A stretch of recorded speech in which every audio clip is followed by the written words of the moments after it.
the third Indian expedition to Mount Everest, sponsored by the Indian Mountaineering Foundation. Leader of the expedition, Lieutenant Commander M.S. Kohli. Deputy Leader, Major Kumar. Members, Mulk Raj, Rawat, Vora, Ankami, B.P. Singh, Aluwalia, Bhangu, Joshi, Bahuguna, Chima, Sonam Wangyal, Nawang Gombu, Sonam Gyatso, Gurdial Singh, Dr. Telang, Dr. Chakravarti, Balakrishnan, and the Nepalese liaison officer, Rana.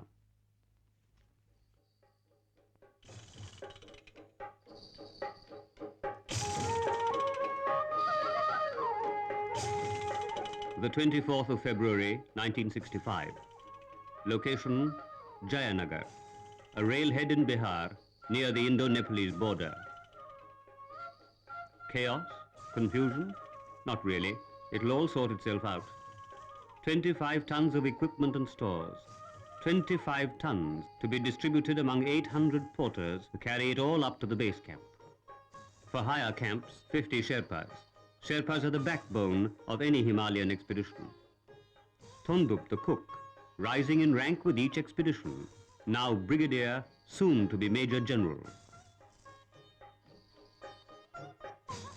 Some of the prettier Sherpanis make eyes at the chief porter to try and get away with smaller loads, but he is inured to feminine guile. Each load of 65 pounds is marked for the particular camp where it will be needed. The bulk of the equipment was fabricated by Indian ordnance factories. For the first time, an Indian expedition carries instant and accelerated freeze-dried food.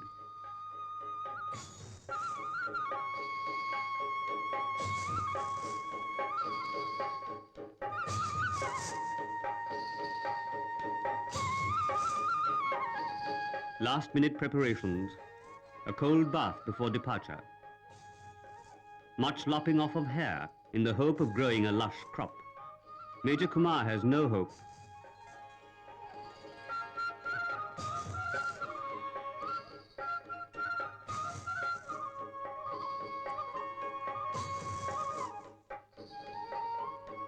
Farewell Jayanagar, farewell home and family.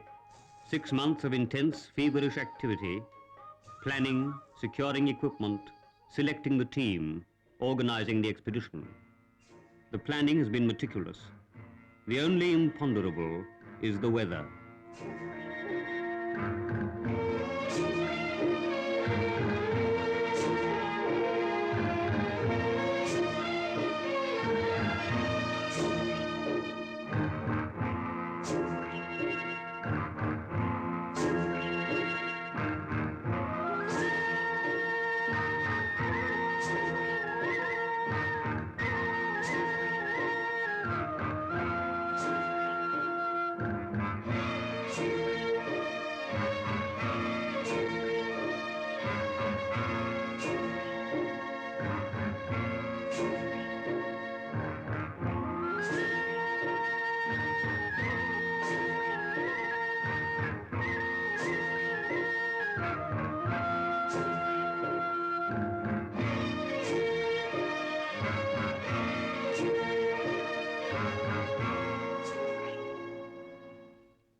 No bridges here.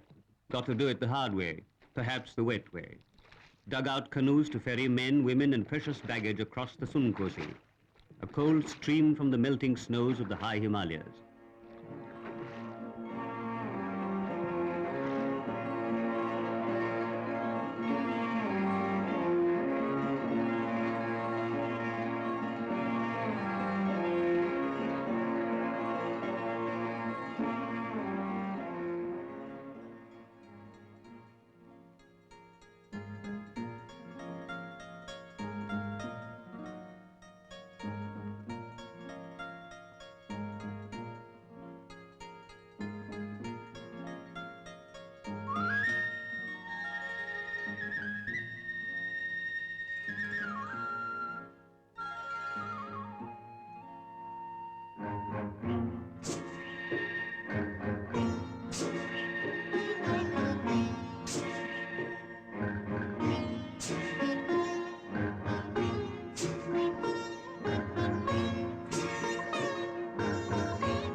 February gone, the first week of March, the daily routine, setting up camp before sundown each day.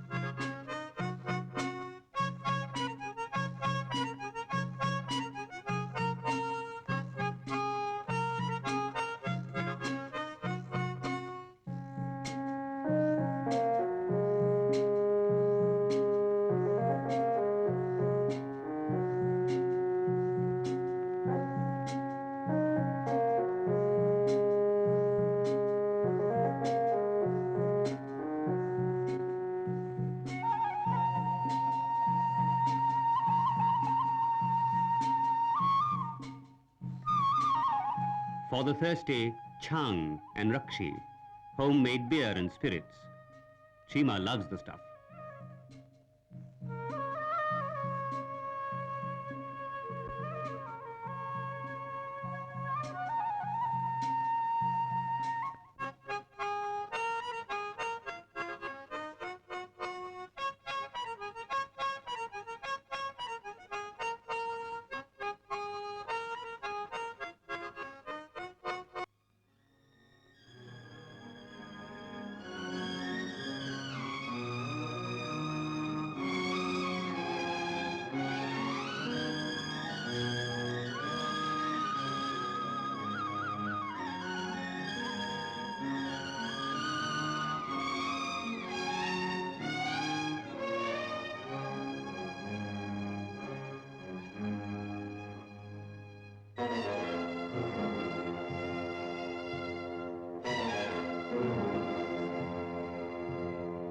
To the man in the city, this bridge would seem dangerous, but this is nothing compared to the hazards that lie ahead, even though here, a slip can mean a 1,000-foot fall.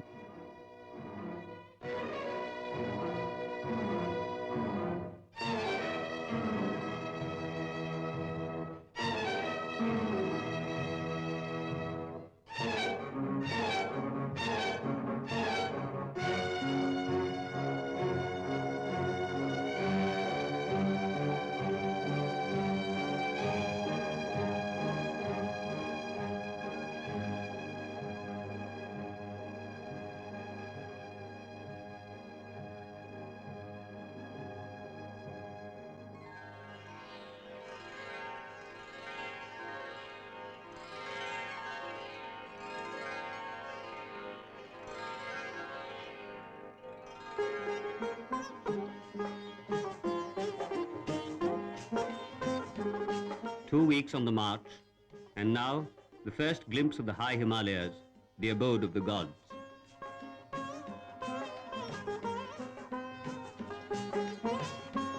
Higher and higher towards the challenge of eternal snow and ice. The first and the second Indian expeditions to Everest had been forced to turn back almost within reach of the summit. Would this be a case of third time lucky?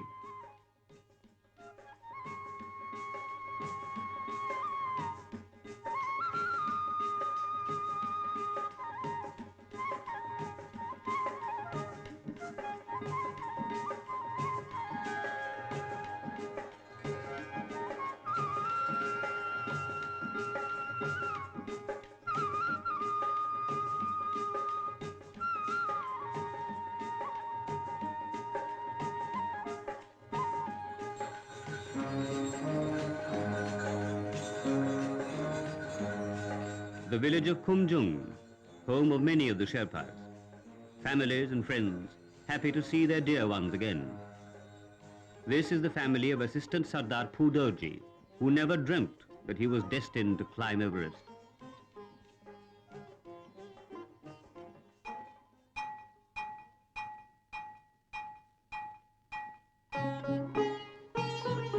A school established through the efforts of Sir Edmund Hillary.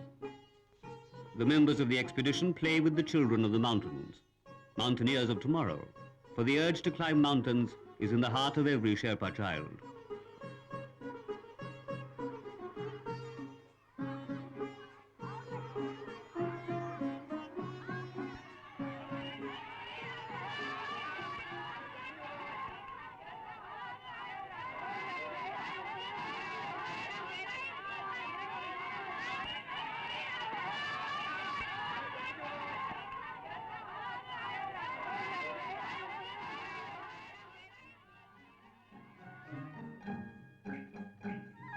Tiangboche.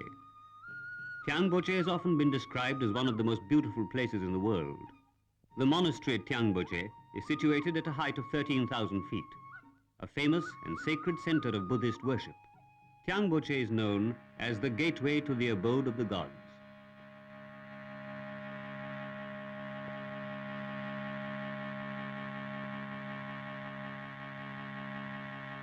The lamas of the monastery, on important occasions, enact the eternal conflict between good and evil.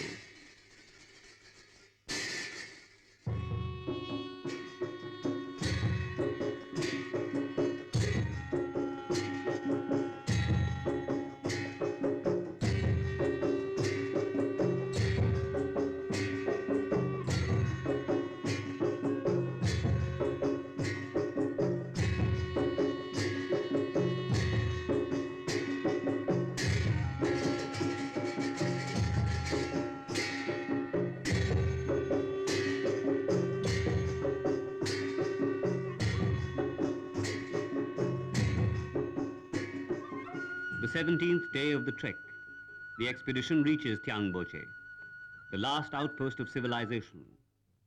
A day's march beyond Tiangboche, no more human habitation, only a world of rock and snow and ice.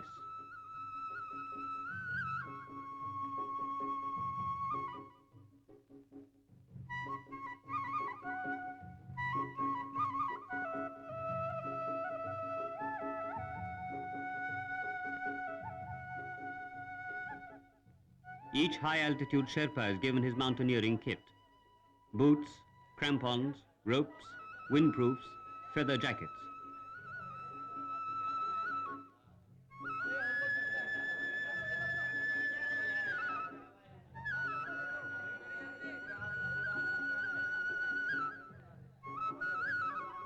Dr. Telang, busy not only with his own charges, but collecting local patients as well.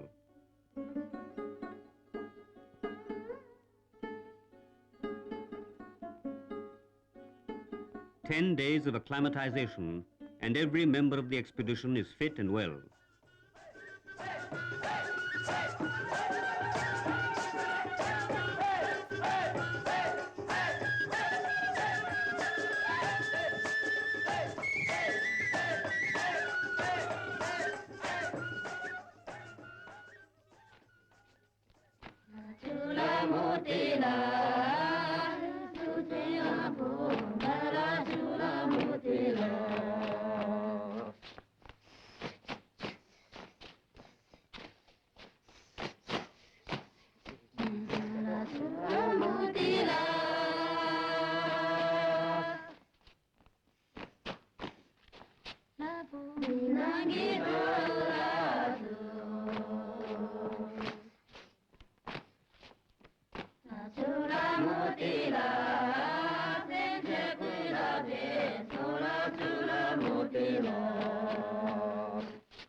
All the loads have been checked and the expedition is ready to move to the base camp area.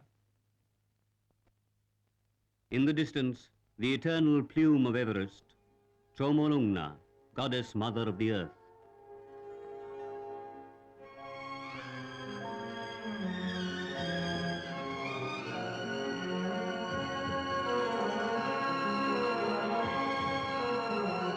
This is the route taken by all the successful expeditions to Everest. The British expedition in 1953, the Swiss in 1956, and the American in 1963. 2 Indian expeditions in 1960 and 1962 failed when within sight of the summit, beaten back by the fury of the elements.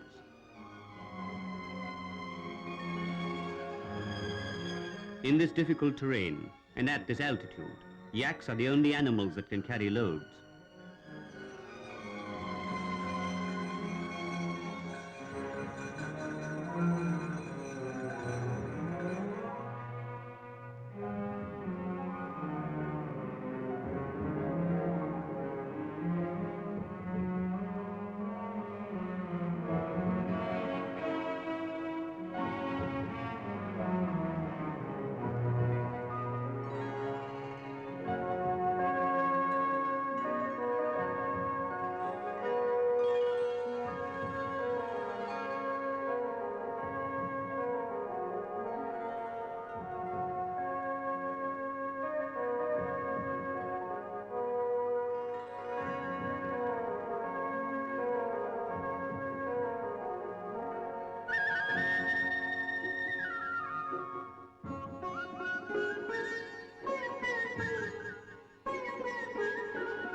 March the 22nd, the base camp, under the shadow of Kubutse and Lola, will be home for nearly 3 months.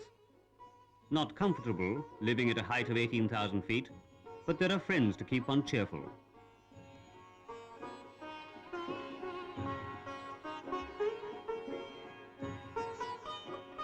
The Sherpas are a wonderfully warm people and courageous. There is no master and servant relationship here, no employer to employee relationship. No Sherpa will risk his life on desolate slope or high ridge unless you have won his affection.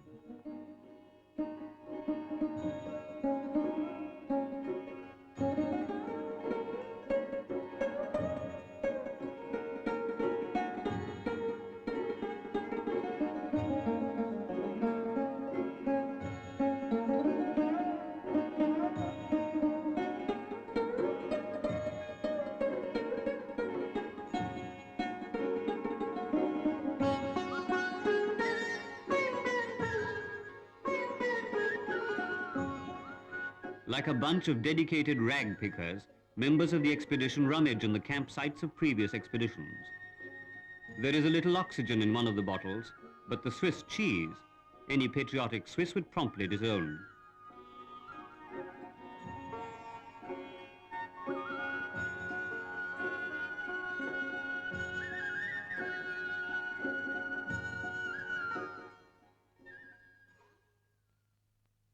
Time to get used to the climbing gear. Time to get used to treacherous ice. Time to put into practice all previous experience. Time to make the self-subservient, to be part of a team.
The Khumbu Glacier, the first, and some say, the most formidable challenge in the conquest of Everest, even though it is faced so early.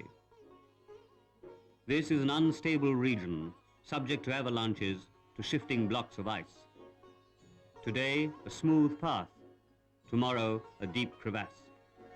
It is here that Brittenbach of the American expedition lost his life in the quest of the mountaineer's supreme goal.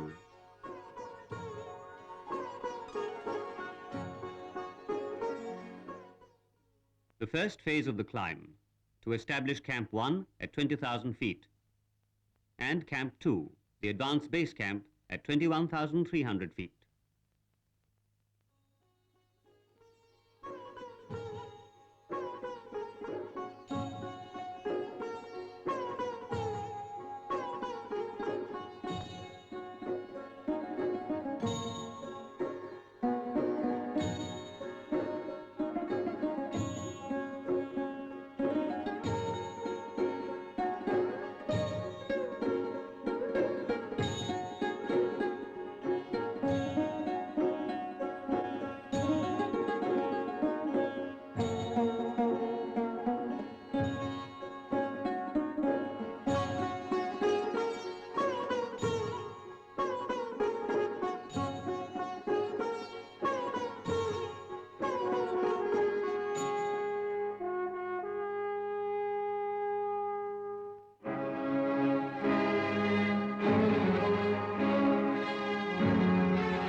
Now the task of going to set up the advanced base camp. with ice axes, pitons, ropes and ladders.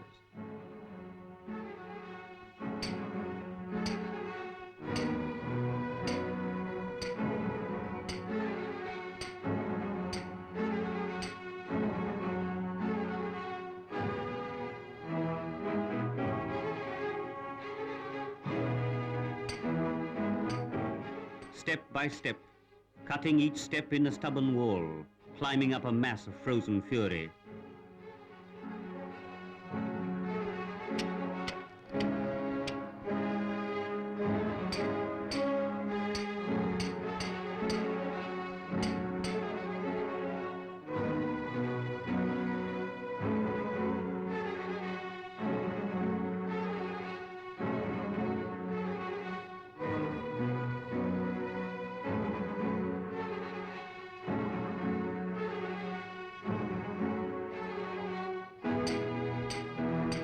Step by step, marking the way for those who will follow, making it safe, or trying to make it safe, for those bringing supplies for the higher camps yet to be established. Kumar's frost-bitten toes were amputated after the Nilkant expedition. With his battery-heated socks, he will not be able to make the summit. But with the Sherpas, he organizes supplies for higher camps.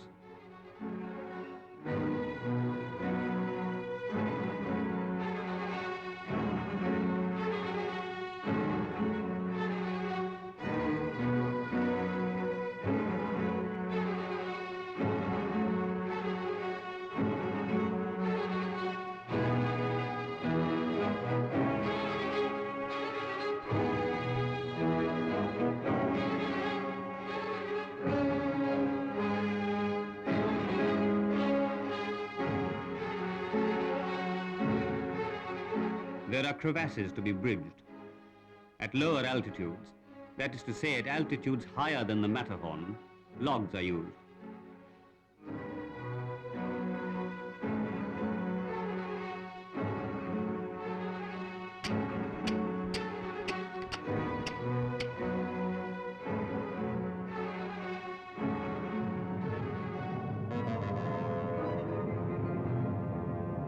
Vora, minus rucksack, gives an imitation of a tightrope walker. He doesn't think it's funny.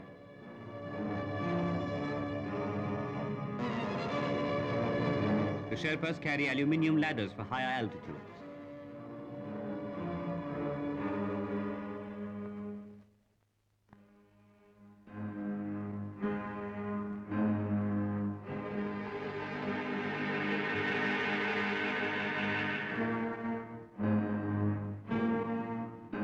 There are numerous walls of ice to be climbed, and aluminium ladders are a great help.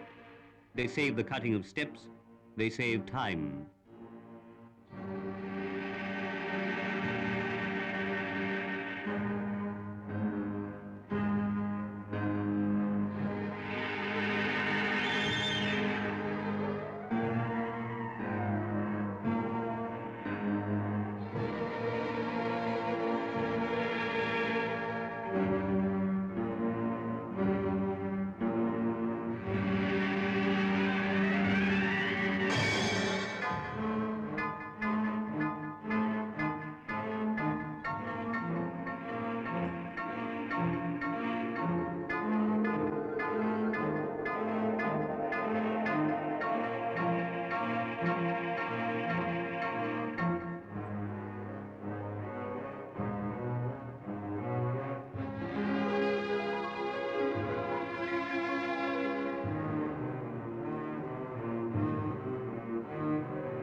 Kohli has tried Everest twice before.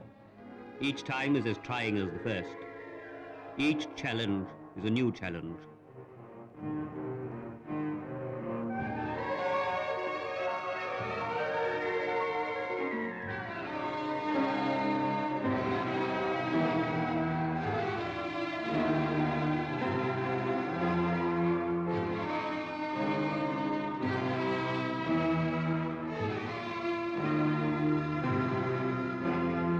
Higher and higher, climbing numerous ice walls, bridging every crevasse.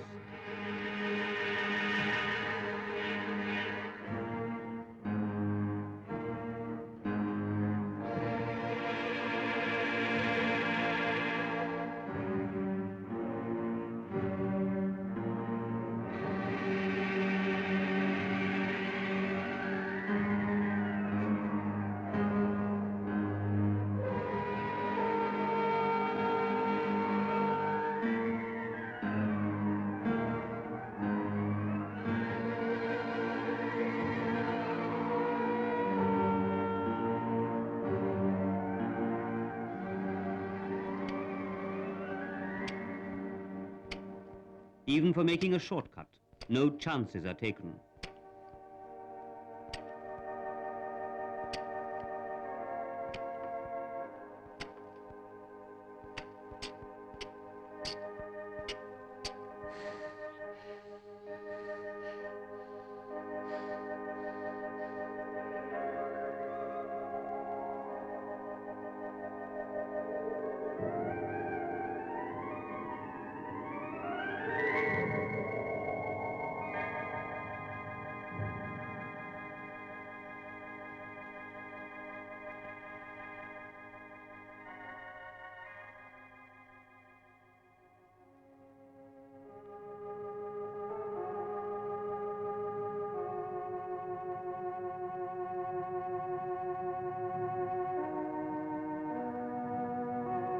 Frozen fruit, anything will do.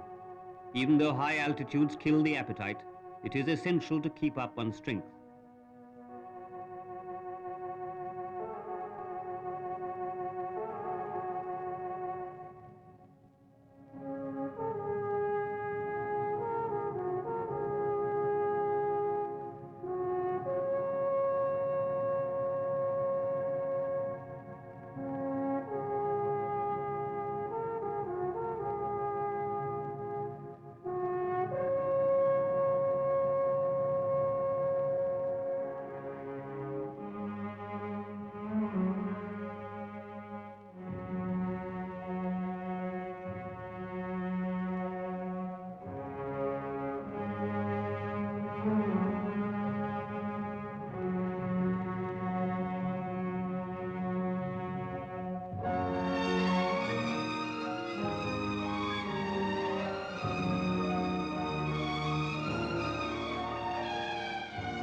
A rope serves many diverse functions, mooring a boat to a dock, for instance.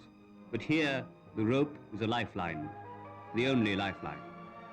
A rope ladder is fixed on a steep gradient.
Four sections of aluminium ladders put together to make a bridge 40 feet long, a tenuous link across a wide chasm. This is the longest man-made bridge at this altitude.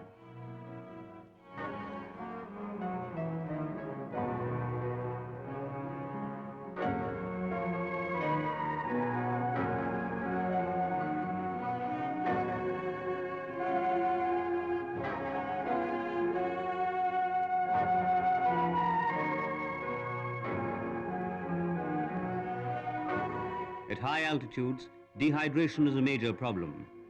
Water is important, more important than even in the Sahara.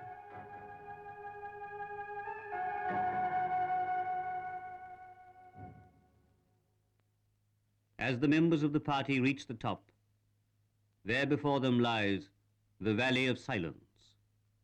This is what the Swiss called it. With an apparently British sense of understatement, it was called technically the Western Coombe, an archaic Welsh word which means valley.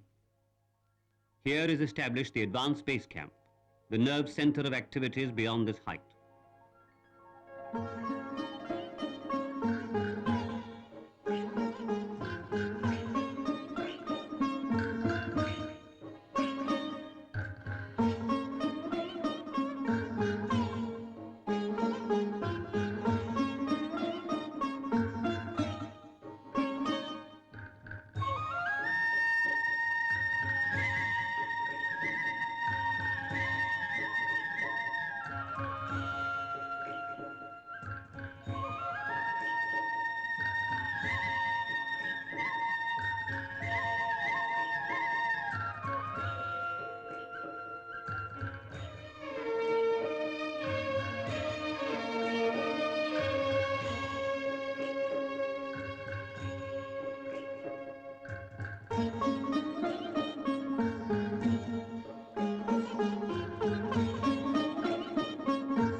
The next stage, Camp 3, higher up in the Valley of Silence. Camp 4, on the Lhotse face at 25,000 feet. Camp 5 on South Col. Lhotse, rising from 22,300 feet to 27,890 feet, the fourth highest peak in the world. There is no need to climb the peak, but it is necessary to traverse across its icy slope to reach South Col. A team of 4 members and Sherpas cut a slow path across the Lhotse face to mark the way. The members were allowed the use of oxygen, but some of them preferred to conserve it for higher reaches.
They find fixed ropes left by the Americans a great help. The advance party succeeds in establishing Camp 4 at a height of nearly 25,000 feet, near the rock-strewn slope known as the Yellow Band. The first party returns. The second party moves up to continue the route making.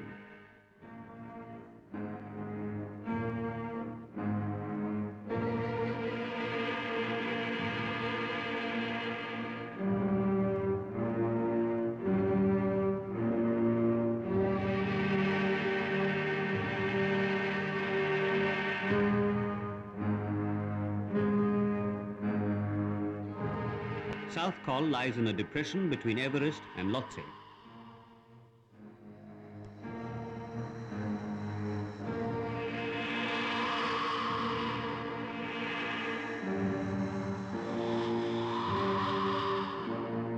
South Col, the most inhospitable place in the Himalayas, much more desolate than the summit. The summit has wonder and a sense of achievement. Here there is depression. It is a place of failure, the highest junkyard in the world. Even a junkyard yields valuables. Some partially used oxygen bottles are found. Among the booty collected is Hari Dang's wallet. He had lost it here in 1962 when he came with the second Indian expedition.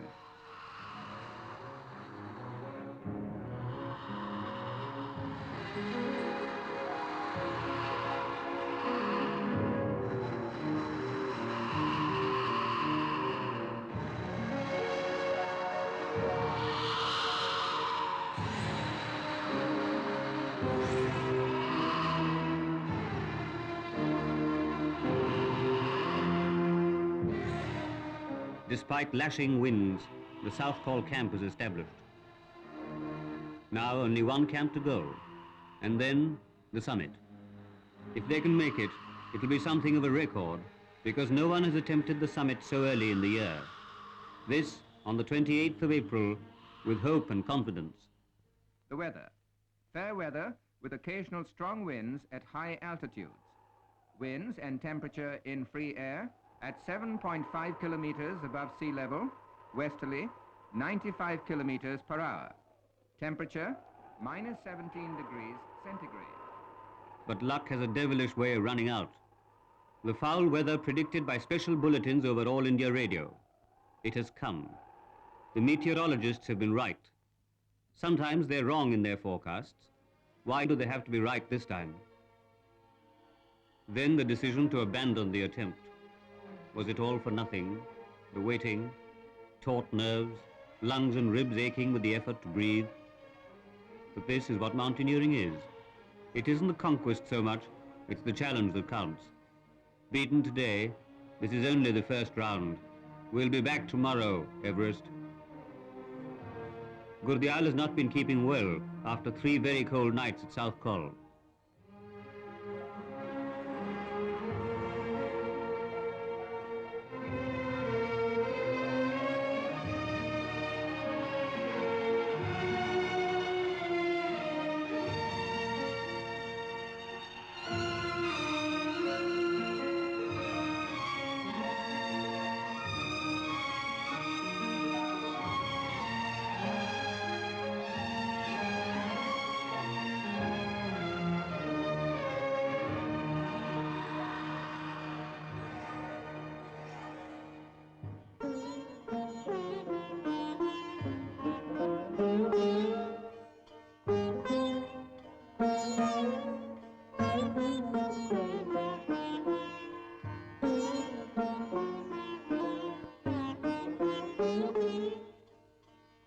Hot tea, brandy is not allowed.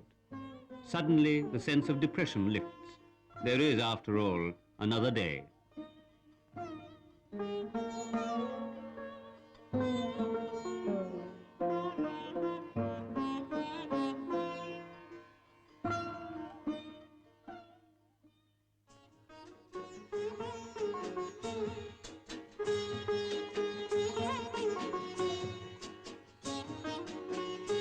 A fortnight of waiting, 15 days of boredom. The stakes get higher and higher. Losses, by mutual agreement, payable when able. Probably never. Who cares?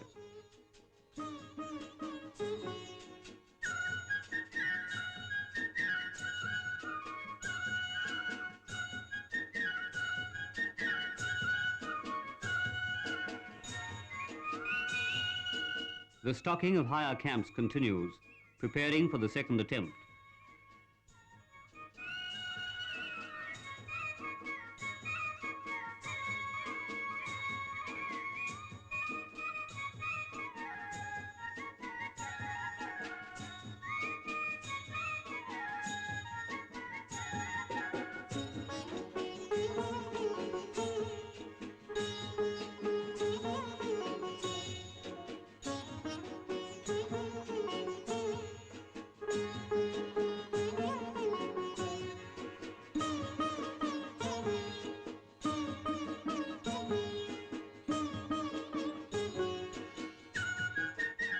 they explore the Khumbu Glacier.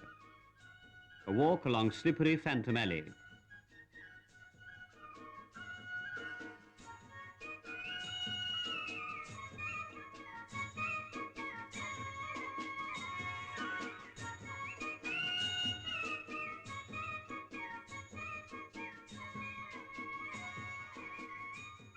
How do the Eskimos live? Let's find out. Alas, no one to rub noses with.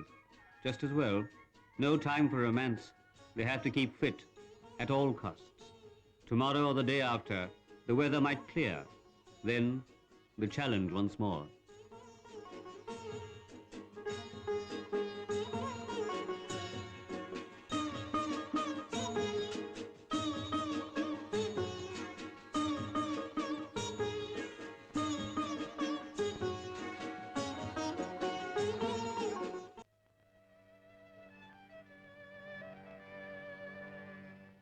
This is All India Radio, and here is the weather bulletin for the Indian Everest Expedition.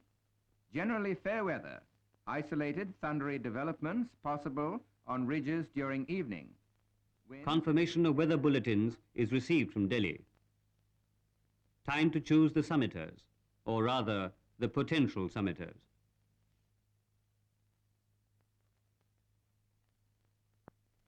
Oh, Bull, come in. Kohli, I hope it's not the unpleasant job of selecting the summiters again. No, well, in a way, yes. In fact, the weather seems to be now taking a turn. And in fact, I'm getting a little fed up with this 3 weeks of terrible stay in the base camp. And I thought I would again check up our summit parties. These two would get on extremely well, and so are the first two. Well, that means Gompu's lot to pair with the tall man again. Never mind, if he's done it with Whitaker, he could do it with somebody else also. And the two Sonams together. Yes. Good morning, gentlemen. Guru, how are you feeling this morning? I had a very good night, thank you. I can see your eyes once again fixed on Everest. After so many days of bad weather, it seems that lull has started. I have sent a signal to Mr. Serene this morning, asking for confirmation from the weather department. If this good weather holds for a couple of days, I am thinking of sending the summit parties tomorrow, or perhaps at the most, day after. Therefore, I thought I might announce the summit parties today. Well, the parties are almost the same, but I have made slight changes. After our first attempt towards the end of April, which unfortunately had to be called off, I am not in favor of putting 4 climbers in one party. Therefore, I have decided on a pair each. The first party will consist of Gombu and Chima. The second party of Sonam Gyatso and Sonam Wangyal. The third party will be C.P. Vora and Ankami.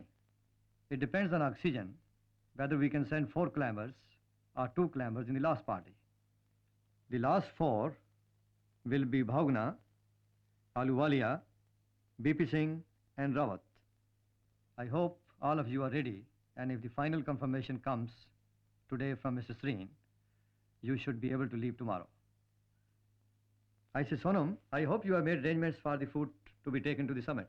Yes, I've already talked to our General Tendu regarding our, especially regarding chicken part.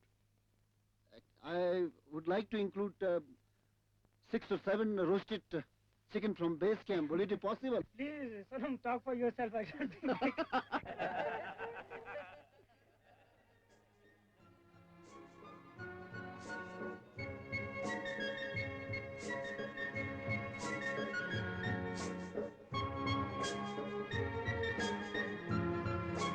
Can we really put 10 men on top of Everest? 6 Americans made the summit. Kumar, who's something of a gambler, has made a bet that 11 Indians will reach the summit. Perhaps, if the elements are kind, and if the oxygen lasts out, it might be done, God willing.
Once again the ice fall. Back along the same route. Will the good weather hold out this time? It has been said that a mountaineer is always the gainer, even if he doesn't make the summit. He begins to understand the meaning of sacrifice, the importance of healthy physique, the value of comradeship. In an adventure of this kind, a man can know victory without pride. He can know defeat without despair. But either way, no man who challenges Everest will ever be the same again.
Once again, the dreaded Valley of Silence. Once again, the advanced base camp.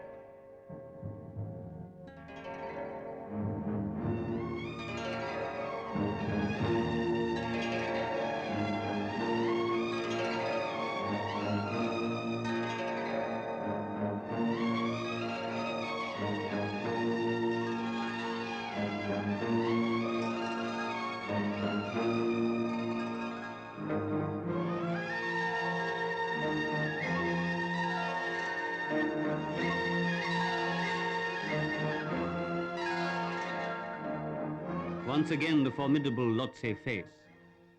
Again, the pain in the chest, the aching ribs, the torture of high altitudes.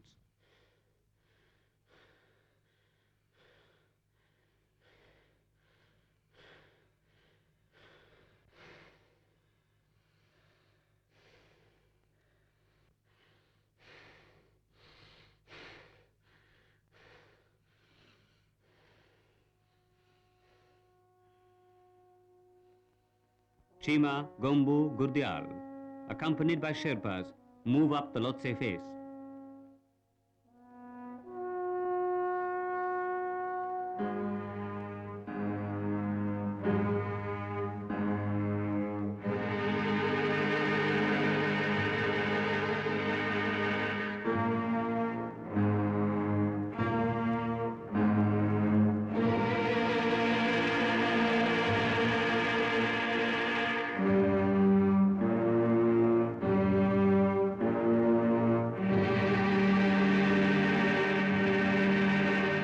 May the 16th, the South Col camp is reactivated.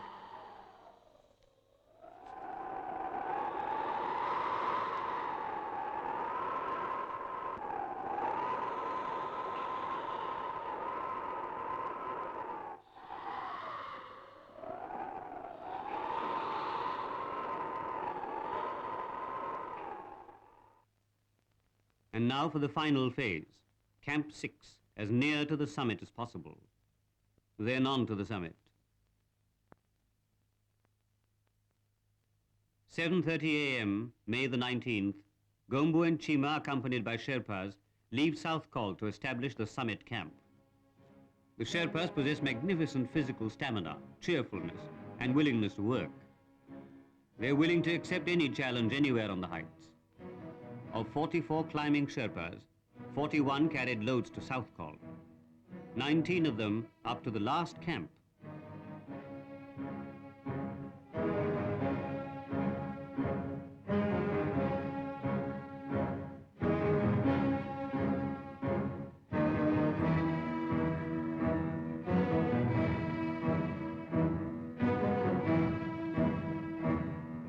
The team succeeds in setting up the summit camp at an incredible height of nearly 28,000 feet, something that's never been done before.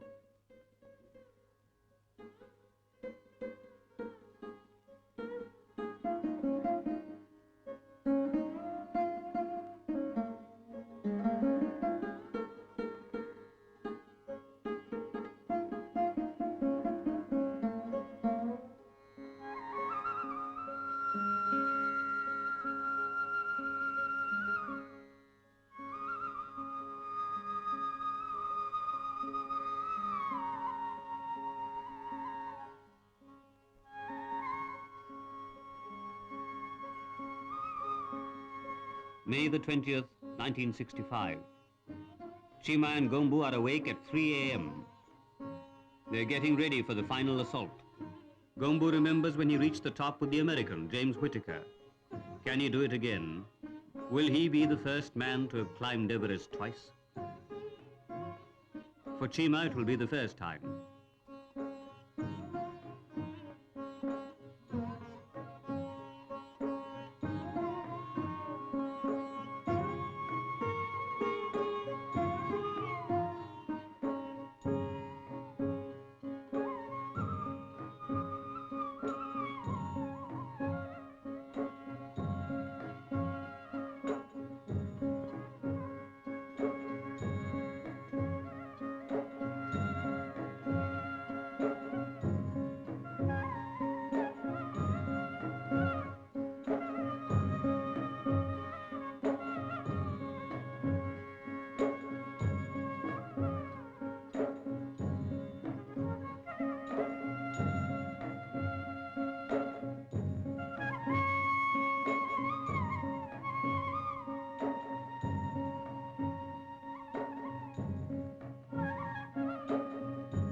In his excitement, Gombu forgets to put on the boot covers.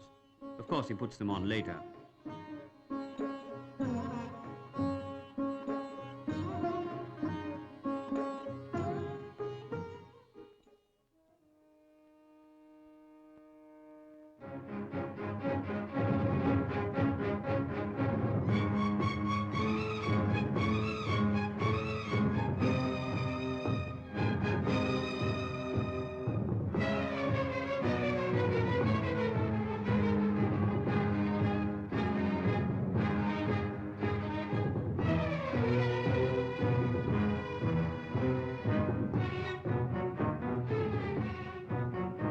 A number of observation posts have been established, including one on the Pumori shoulder.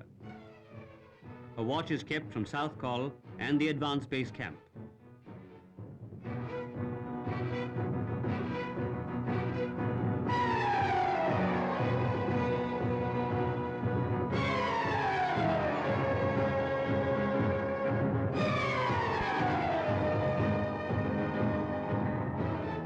Advanced base for Camp 4. Advanced base for 4.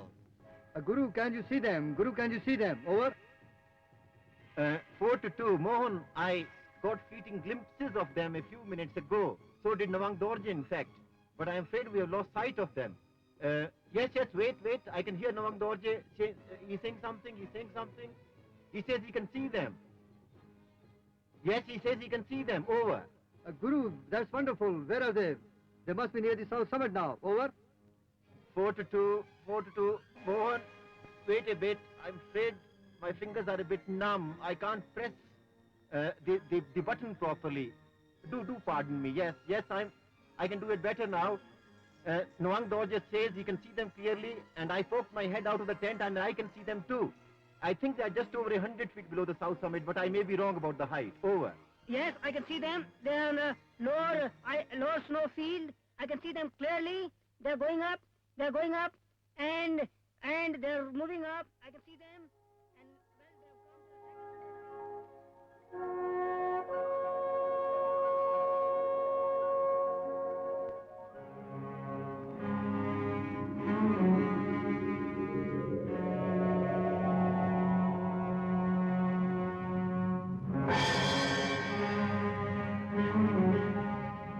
The Indian tricolour is on the top of the world at 9:30 a.m. Chima and Gombu have done it. They place a number of flags and mementos on the summit.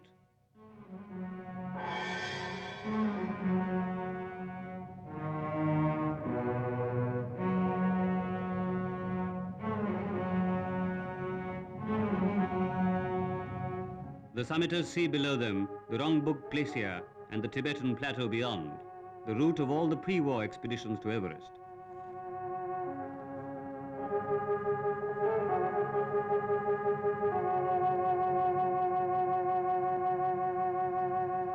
Advanced base calling base camp.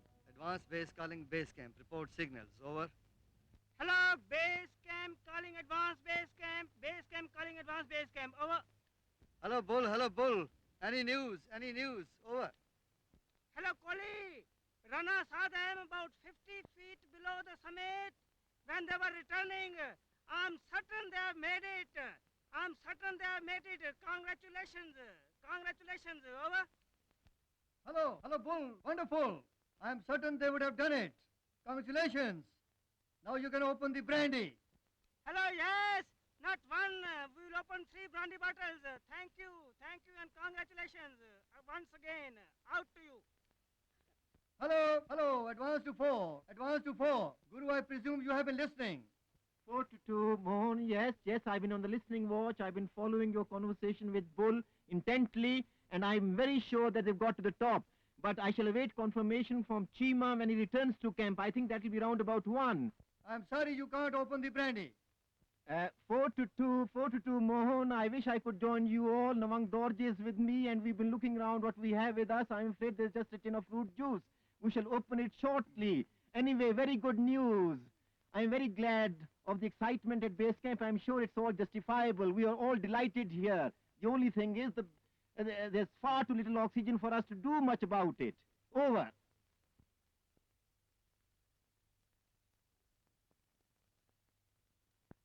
Four to last camp, over. Last camp calling camp 4. Can you hear?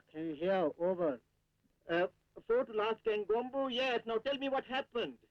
Last camp 4. We reach on the summit 9:30.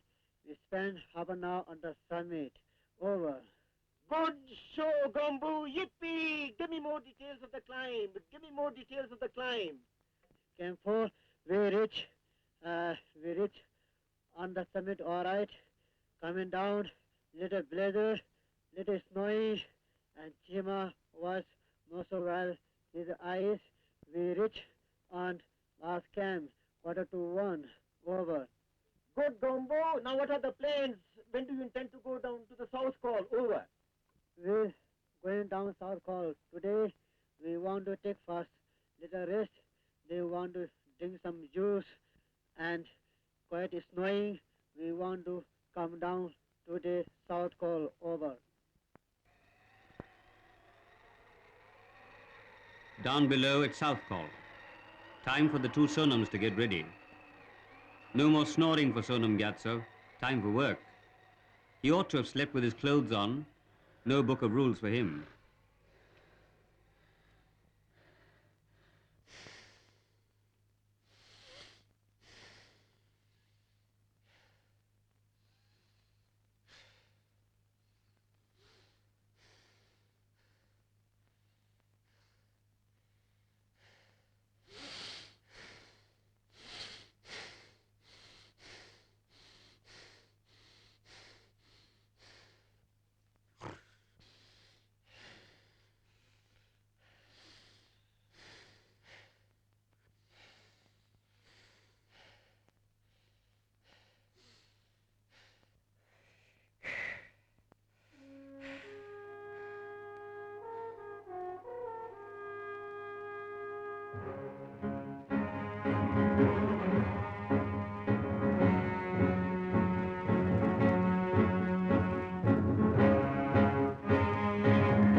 The 2 Sonams, accompanied by 4 Sherpas, they move towards the summit camp.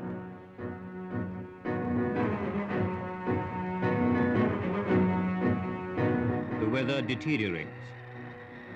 The wind speed rises to about 140 kilometers per hour.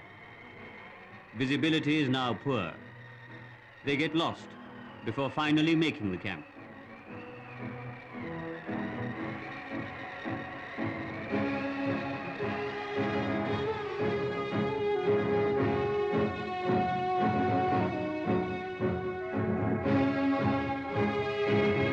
Meanwhile, the first summit party returns to the advanced base camp.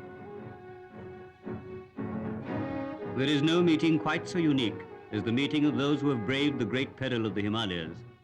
It is a warmth which perhaps compensates for agonized lungs and cruel frostbite, the true warmth of friendship.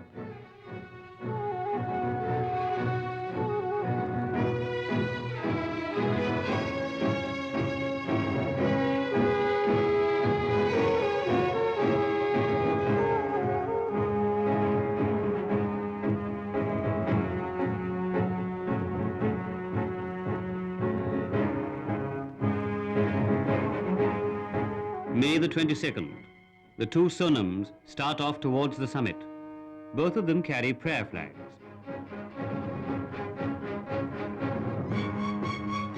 Sonam Gyatso, who has frostbite on his waist because of a torn feather coat, finds the going tough.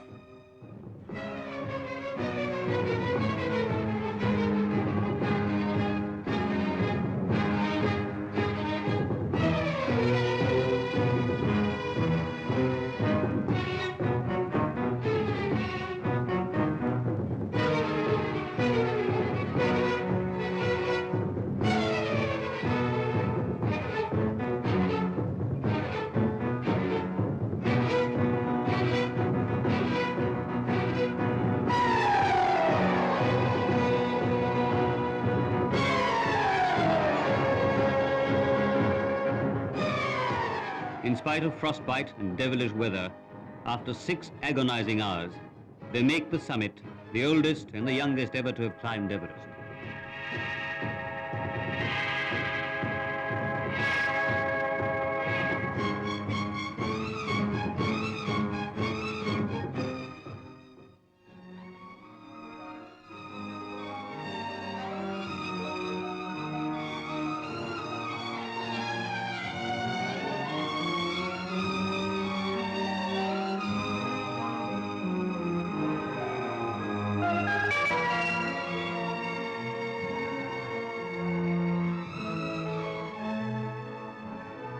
May the 24th. Ankami and Vora find the weather excellent and make brisk progress, though brisk at this height means almost slow motion.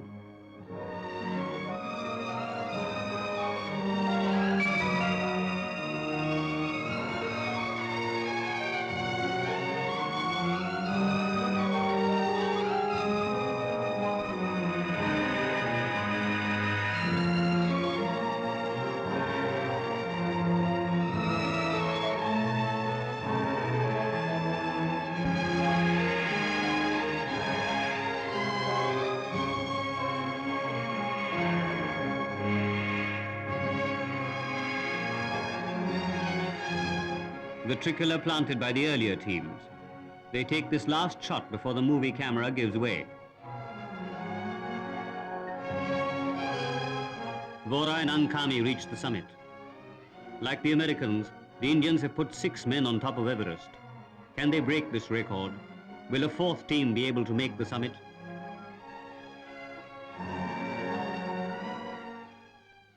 Advance base calling last camp. Advance base calling last camp. Report signals. Over. हम लोग 5 बजे यहाँ से निकाला था उतर समीर के ऊपर 10 बजे 10:30 बजे पहुँचा. ओवर. शाबाश शाबाश बहुत अच्छा अभी आप जरा वोरा साहब से उनको दीजिए. Last camp for advance base, we were for full 1 hour on the summit. For some time, I had taken off my oxygen also to conserve it, but still I ran out of it just below South Summit, and that is one reason why my feet are cold. Over.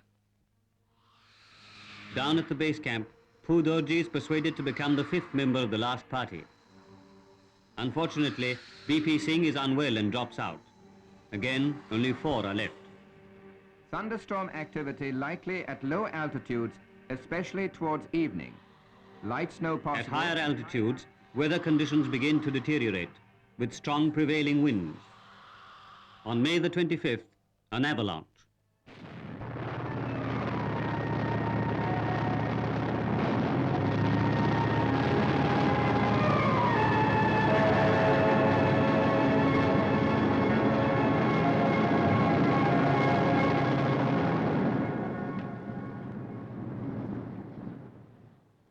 All the tents at Camp 3 are buried under 5 to 6 feet of snow. Fortunately, this camp was unoccupied, but 12 bottles of precious oxygen were stored here. Commander Kohli has a difficult decision to make. If the supplies are not recovered, it would be almost impossible to send up more than 2 men. Ahluwalia and the Sherpas pray for recovery of the oxygen. Suspense, hope, fear of disappointment.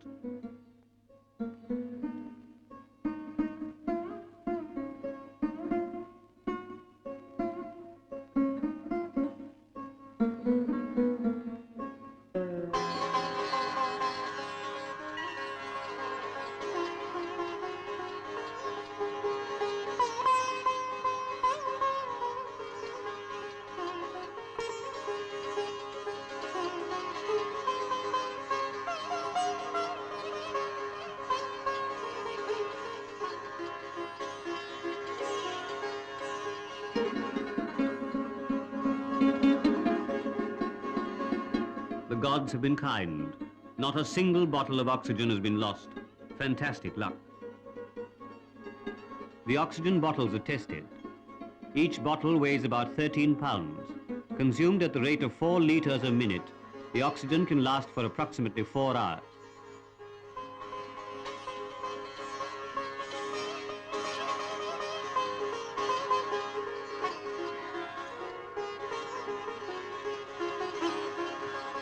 The third summit party returns.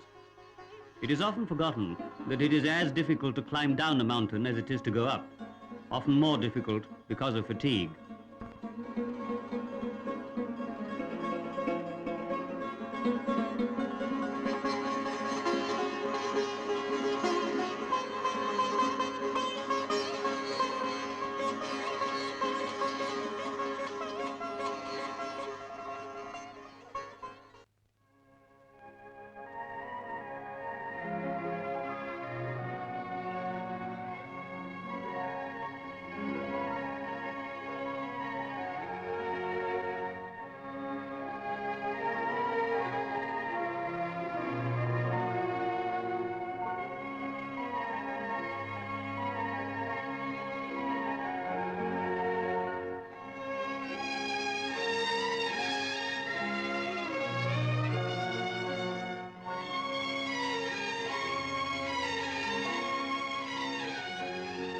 The team consisting of Ahluwalia, Rawat, Bahuguna and Assistant Sardar Phudorji, accompanied by 7 Sherpas, moves to South Col and beyond, reaching the summit camp on May the 28th.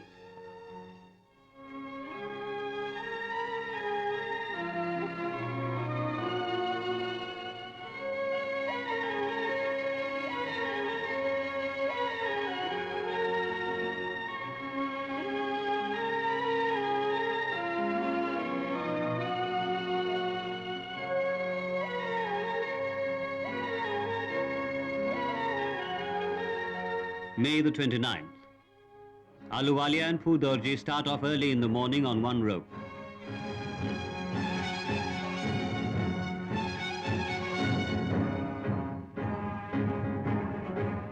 A little later, Rawat's rope mate Bahuguna develops stomach trouble and has to turn back. Rawat continues towards the summit alone, the only man ever to walk alone at heights beyond 28,000 feet. After walking along the razor's edge for quite some time, he joins Ahluwalia and Phudorji.